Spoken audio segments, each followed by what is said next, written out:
Right, so for paws up on an item with the older dog, we're still really fit targeting now. This can be any item. It can be much, much smaller now for your dogs.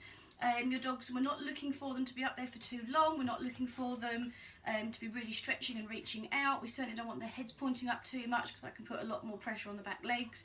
All we're literally looking for is that you can ask your dogs to put their paws on just for a second or two and then guide them back off again. Okay, this is one of Cassie's favourites, so she tends to stay on here for quite a long time, but as you can see it's all three of my dogs' favourites, so they tend to all join in together.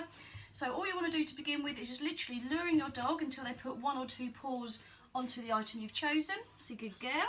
One paw is absolutely great to start with. One paw, lure them a bit, one paw goes on, treat, praise, give them a fuss, take them back off, and do it again. And what you'll find before long is you'll end up with two paws on there because they find it quite exciting. Okay, so again you can start with something nice and low. I'm using it. I don't need so many dogs here.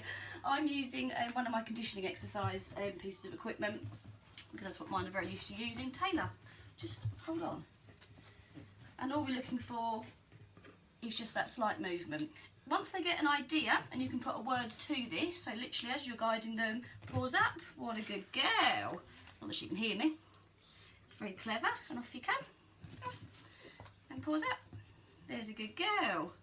Then you can start asking them to do it without needing to actually lure them up there, which is what we're ideally looking for the assessment for these. Cass.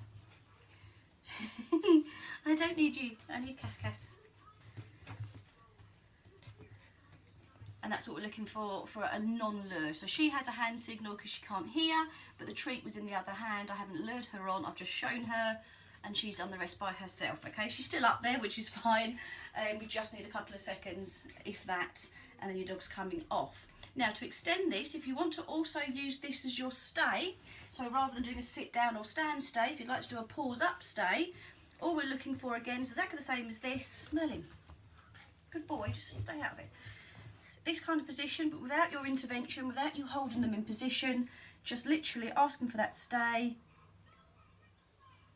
and something between 5 and 10 seconds would be absolutely fine. Don't make the item too high for your dog. I want to see that your dog can hold that position without having to keep sitting, without having to keep bringing their paws back off again, but they're not struggling, they're not lowering themselves lower and lower and lower, because that shows that their back end's getting quite tired.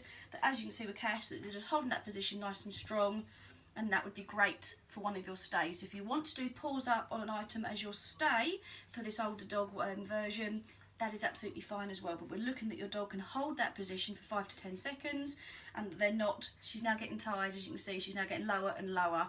That wouldn't be considered as part of the stay. Holding that position would.